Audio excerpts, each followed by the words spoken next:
के फूल के तरह खिलल बता हर रूप हो। गुलाब के फूल के तरह खिलल बता हर रूप हो। होठ के लाली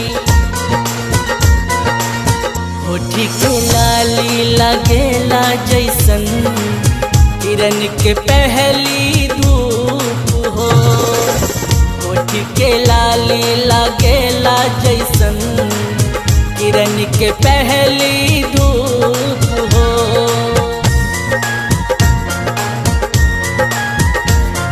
नसीब के पन्ना पर लिखल किस्मत में रउए के प्यार बा।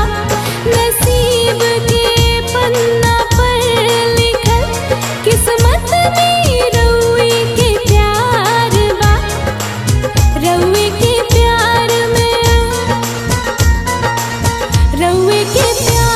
में हम साजन भूल गई संसार के।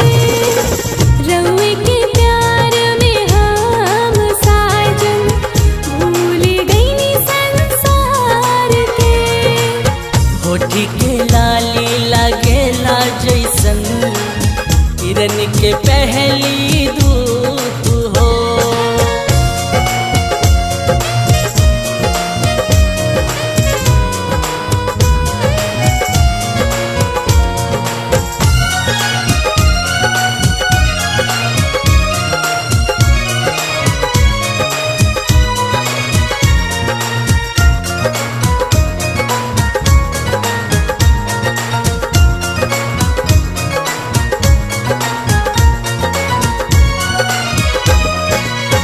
आँखी के काजल ताहर कैले बाहम के पागल हो।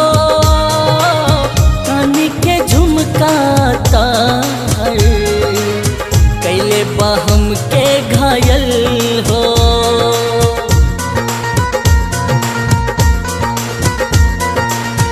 आँखी के काजल ताहर कैले बाहम के पागल हो। कानी के झुमका ताहर कैले बाहम के घायल हो। नसीब के पन्ना पर लिखल किस्मत में रउए प्यार बा। नसीब के पन्ना पर लिखल किस्मत में रउए प्यार बा। रउए जी साथ जो दे हम साजन जीत ले हम प्रीत के। रउए जी साथ जो दे हम साजन जीत ले हम प्रीत के। होठ के लाली लगेला जैसन किरण के पहली धूप हो।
लाली लागेला जैसन किरण के पहली धूप हो। गुलाब के फूल के तरह खिलल बता हर रूप हो। गुलाब के फूल के तरह खिलल बता हर रूप हो। होठ के लाली, होठ के लाली लगेला जैसन किरण के पहली धूप हो। होठ के लाली लगेला जैसन किरण के पहली धूप